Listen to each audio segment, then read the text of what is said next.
Assalamualaikum warahmatullahi wabarakatuh. Perkenalkan, saya Fathur Rahman, Sarjana Pendidikan, pendidik KBTK Islam Cahaya Ilmu Kota Semarang. Nah, pada kesempatan ini, izinkan saya menyampaikan karya nyata inovasi pembelajaran apresiasi GTK PAUD tahun 2020 dengan judul Upaya Peningkatan Perilaku Positif Anak Usia Dini melalui model teladan sebaya menggunakan video dan foto yang berbasis aplikasi pesan singkat.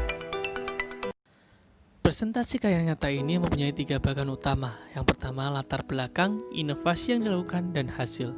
Untuk yang pertama, akan saya sampaikan apa latar belakang inovasi yang dilakukan tersebut. Nah, latar belakang yang pertama adalah kita sedang mengajar anak-anak generasi alfa. Apa sih anak generasi alfa itu? Anak generasi alfa adalah anak-anak yang lahir di atas tahun 2010. Mereka anak-anak yang sangat melek teknologi, paham tentang aplikasi, kemudian juga sudah mulai kenal dengan konten-konten YouTube atau konten-konten tayangan yang beraneka ragam. Anak ini punya pilihan channel yang beraneka ragam. Nah, kalau ayah bunda ingat, kalau kita dulu mau nonton salah satu tayangan televisi, kita harus menunggu mungkin bisa seminggu sekali atau setiap berapa hari sekali, dan jam tayangnya harus jam tayang yang akan ditayangkan dalam televisi tersebut. Tapi sekarang anak bisa menonton kapanpun mereka mau dengan pilihan yang beraneka ragam. Nah, hal inilah yang menyebabkan perang konten terjadi. Banyak konten-konten baik, tapi juga banyak pula konten-konten yang buruk yang tersedia dalam konten-konten sosial media kita. Nah, sekarang nih, mau nggak atau bisa tidak kita perbanyak konten-konten kebaikan demi anak-anak Indonesia yang haus akan konten-konten tersebut? Nah, hal penting inilah yang membuat kami para guru mengajak orang tua ikut serta untuk memperbanyak konten positif yang akan meramaikan perang konten tersebut. Nah, bagaimanakah pelaksanaannya?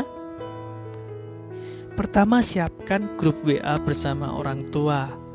Nah, di masa pandemi ini, grup ini yang paling penting sebagai penyambung lidah kita kepada orang tua di rumah. Kemudian, guru mulai berikan pijakan teknisnya, mulai dari apa yang dilakukan, terus kemudian bagaimana caranya, lalu bagaimana pengirimannya, sampaikan secara detail kepada orang tua. Nah, langkah selanjutnya, guru harus berikan contoh perilaku-perilaku positif. Nah, contoh perilaku ini bisa diambil dari sebuah video, buku cerita, apapun media-media lain. Tentunya guru bisa disampaikan via luring ataupun daring. Salah satu gambar berikut salah satu contoh yang guru berikan lewat daring. Ketika guru sudah menerima video kiriman dari orang tua, nah, guru bisa menyeleksi video yang diterima. Guru sesuaikan dengan karakter yang akan dibidik. Misal nih, salah satu contohnya, ketika guru ingin memperkenalkan karakter cinta kasih sayang dan lingkungan. Nah, guru bisa pilih video-video tentang anak menyiram tanaman misalkan, terus kemudian memberikan makanan hewan yang ada di rumah atau hewan peliharaannya misalkan seperti itu.